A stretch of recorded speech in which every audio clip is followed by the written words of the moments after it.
When it comes to bass fishing, something that I absolutely love is learning more and more about bass, the creature itself. And I love looking at different scientific literature and different studies that have been done on whether that's bass behavior or even bass tracking. And over the years, I feel like it's really helped me to become a better angler. And there are 4 different studies where I feel like I have learned a lot and has changed the way I go about fishing. And in today's video, I want to talk to you about those 4 different studies. So stay tuned, it's gonna be a good one. Now, the first study was actually done in Florida by a local biologist that I know here in Ohio during his master's program. Now, the study that they did was actually to see how bass learn. There was this 10-acre lake there in Florida that was on private property. It had never been fished before. And so what they did is several different anglers were allowed a certain time slot. And during that time slot, they had to fish one of 2 different lures. Now, the first lure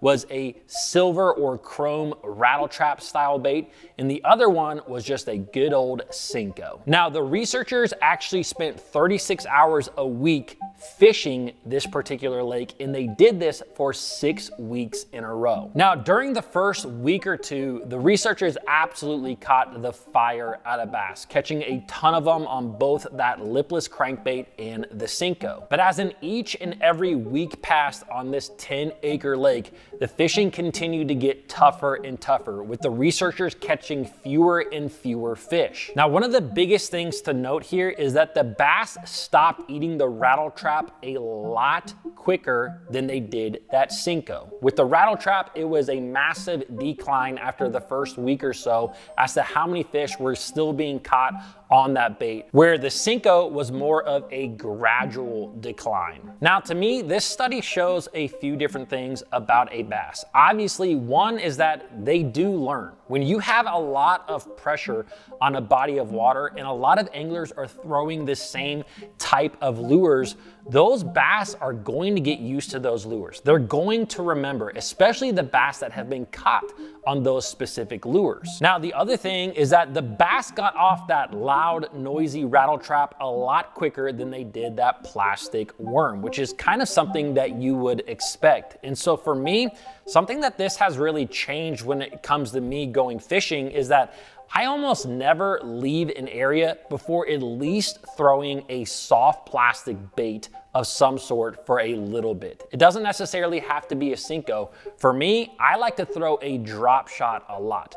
I feel that if I fish an area and I fish it pretty thoroughly with maybe some louder moving baits and I don't get bit, I always make sure to cast at least a couple times with that drop shot, because if you are fishing highly pressured bodies of water like so many of us do, there may be a lot of fish in an area that you are missing by throwing those louder and faster moving baits. Now, just recently, I was at a BERKLEY event down in Houston, Texas, where I talked to the scientists there, and they said that a bass could actually remember specific lures for up to 6 months. Now, obviously, on the different lakes that we fish, there's gonna be some aggressive bass that bite a lure more than once. But I think it's really important to always have a good rotation of baits when you get to a new area. Don't just throw one lure and peace out. Throw 2 or 3 different lures, because more than likely, if the bass are super pressured, they may respond to one lure a lot more than they do the others. Now, speaking of BERKLEY, I do wanna let you guys know that this video is brought to you by Omnia Fishing. And right now, for about the next week at Omnia, you can get all of your BERKLEY products for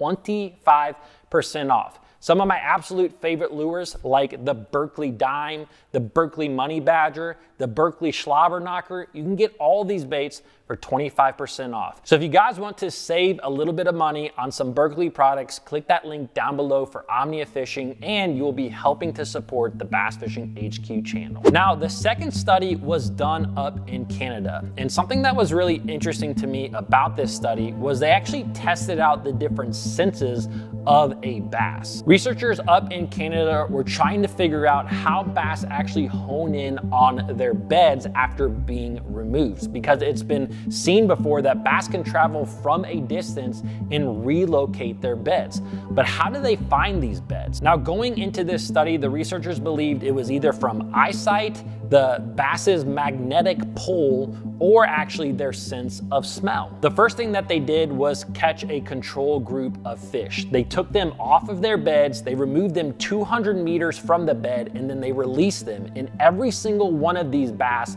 was able to relocate its bed. Now, the next thing that they did was they caught the bass that they were going to run the test on. But this time, they blocked one of 3 different senses of these bass in order to try to figure out how the test bass would get back to their beds. Now, it's important to know that they blocked all these senses temporarily. For the bass that had their eyesights blocked, they used denture adhesive to put on their eyes. For the bass that had their magnetic pull blocked, they actually used that same denture adhesive to put a magnet on the forehead of a bass. And to block this sense of smell for a bass, they actually injected the nares or the nostrils of a bass with Vaseline. Now, to me, the results of this test were pretty eye-opening because the bass that had their nostrils injected with this Vaseline were the ones that were least likely to be able to relocate their bed. So the scientists concluded from this study that bass primarily use their sense of smell to relocate their beds. And that was from, again, 200 meters away. To me, this really showed just how powerful a bass's sense of smell is. As a matter of fact,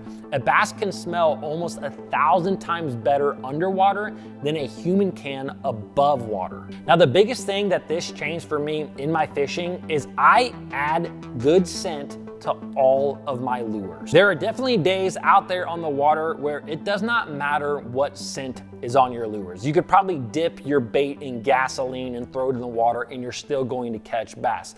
But again, we fish a lot of highly pressured bodies of water these days. And so to have your bait actually have the right scent where it gets a positive cue from that bait is only gonna help that bass to eat that bait. And I truly believe that over the years of me using more and more scent, I'm only catching more and more bass because of it. Now, the third study was actually done on Toledo Bend down in Texas.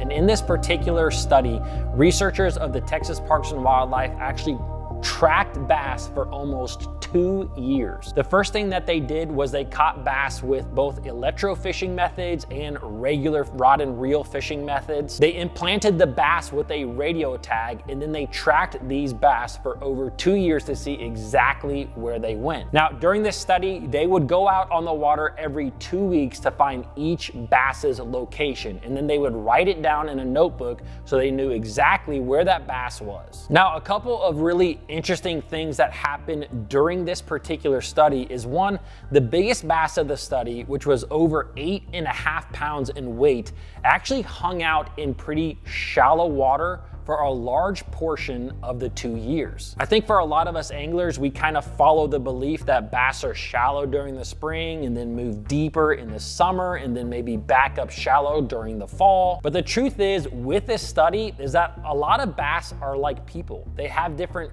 characteristics, different behaviors. And some bass, like this big 8.5 pounder, spent the majority of this 2-year study in really shallow water. And it was actually recaught by an older angler on a frog during this study. Another big aspect of this study that has really changed the way that I go about fishing is they found that 41% of the time that they tracked these bass, they were located on kind of nondescript flats. As anglers, a lot of us like to fish points and ledges and humps, different structure elements. But there are a lot of bass, if not even the majority of bass, that spend their time on kind of featureless flats. Now, I'm not gonna sit here and say that I don't still go out there and fish those points and those ledges and those creek channel swing banks, but I'm definitely starting to spend a lot more time relating to those featureless flats. And a lot of times I'm going to be using my electronics to try to find fish that are on these big flats that are simply chasing bait. To me, this has really kind of changed the way that I look at lakes, especially ones that are highly pressured, where I know guys are gonna be on that perfect main leg point or that perfect looking hump with the creek channel swinging right next to it. Now, the fourth study that has kind of changed the way that I approach my fishing is actually just a part of the study that I just talked about. And in that part of the study, they actually wanted to see how bass respond to to a outboard engine being driven across them. They also wanted to see what happens when you make that first cast on a spot where there's a bunch of bass. Do they all stay there? Do they bite your bait? Do they scatter? And actually, I'm gonna leave a link for the full video study that I did right here that kind of explains exactly what a bass does, because I know it has changed the way that I now approach these bass. So if you guys enjoyed this video, please comment below and subscribe, and I'll see you guys in the next one.